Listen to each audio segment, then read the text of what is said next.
Back here at the Dell Diamond, what a semifinal win for the Jaguars. Thomas Lee now joined by Danny Wallace. Coach, I can't even begin to express the emotion I saw in you from the first inning on.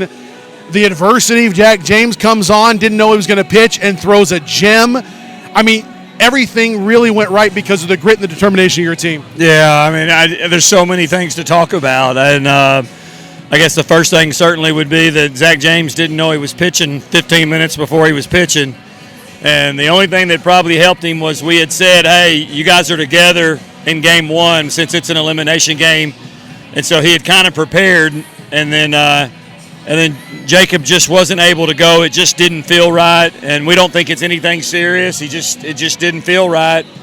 And we don't put guys out there if they don't feel right. I don't believe in it. And Zach said, I'm good. Give me the ball. And look, and I rounded the guys up before the game started, and I said, I don't want to see anybody's heads down. Poor us. We got a guy on the bump that hadn't given up a run in forever, so let's go play. And we attacked them right away, and that's what this team does. If you make a mistake, we're going to get you. And they opened the door for us early, and we took advantage. You can't give – we talked about this for 11 years now. You can't give good teams extra opportunities.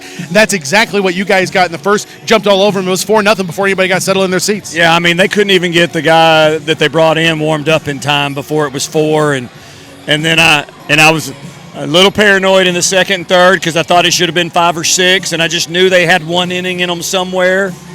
But then, they respond, and from the very first game this year, even in scrimmages, we typically score after you do. We just punch right back, and that extra run there late was just bigger than it probably felt like, and gave us a little breathing room. And Zach did not want to hand me the ball. We were going to try to get him out. He was tired, and then when we got the extra run, I was comfortable with letting him go back out there for the 7th, and I think they were a little I don't think they were real calm at the plate that last inning, and he used it against them by throwing them off speed pitches.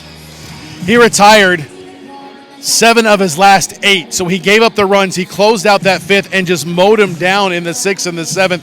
It's a warm day. We're not used to this. It's been mild all up until now.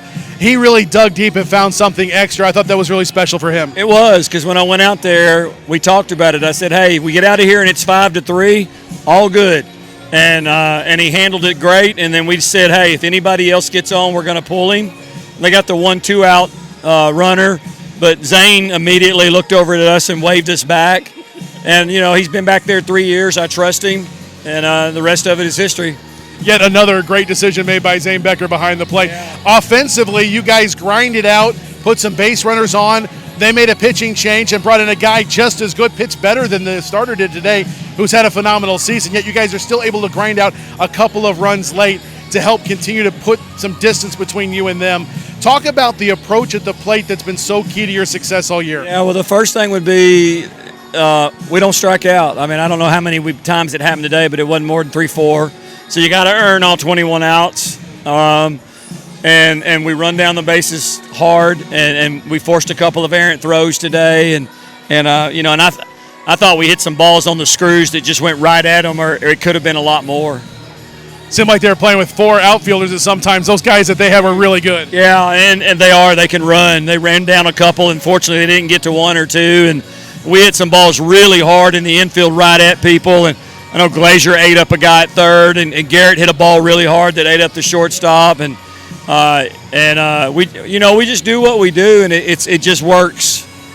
Mentioned earlier, and I even said it during the broadcast, everybody around the state is saying that there's 3 big dogs here, and Flower Mound's here too.